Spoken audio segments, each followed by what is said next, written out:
আলো ফিরে আসবেই। রিনু ছিল মাত্র 13 বছরের মেয়ে। রিনু অষ্টম শ্রেণীতে পড়ত। গরিব ঘরের মেয়ে হলেও পড়াশোনায় খুব ভালো ছিল। তার স্বপ্ন ছিল একদিন বড় হয়ে একজন শিক্ষিকা হবে,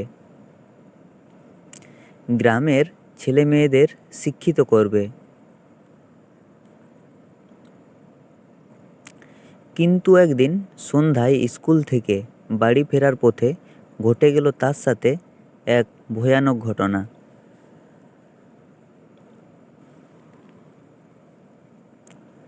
রিনু একদল পুরুষের শিকার হলো।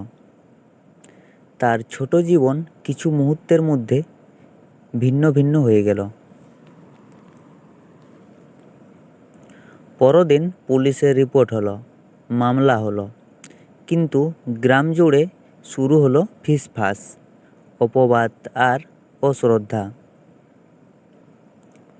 কেউ বলল মেয়েটারই দোষ ছিল, আবার কেউ বলল রাতে একা বেরোলো কেন, যেন দোষটা রিনুরই। রিনুর স্কুলে যাওয়া বন্ধ হয়ে গেল, বন্ধুরা সব দূরে সরে গেল, আত্মীয় স্বজন সব মুখ ফিরিয়ে নিল। একমাত্র তার মাই ছিল তার পাশে। কাঁদতে কাঁদতে বলল, মা তুই হার মানিস না।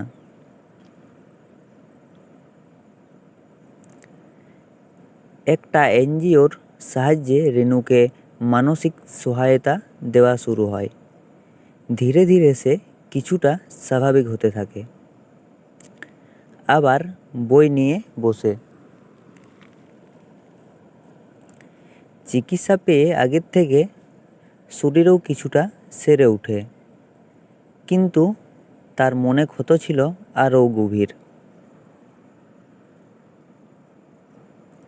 একদিন সেই এনজিওর এক দিদি তাকে বলল, তুই চাইলে তোর কাহিনী মানুষকে সব বলতে পারিস, যেন এমন ঘটনার শিকার আর কোনো মেয়ে নিজেকে একা না ভাবে।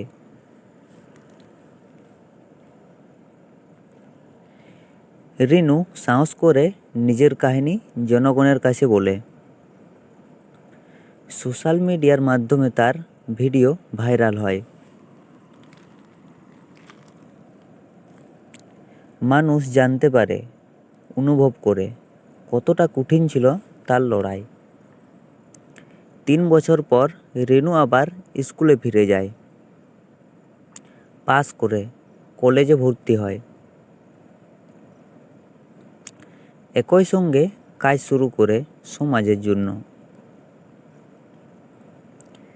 যাতে অন্য কোনো মেয়ের সাথে এমন না হয় যা নিজের সাথে হয়েছিল।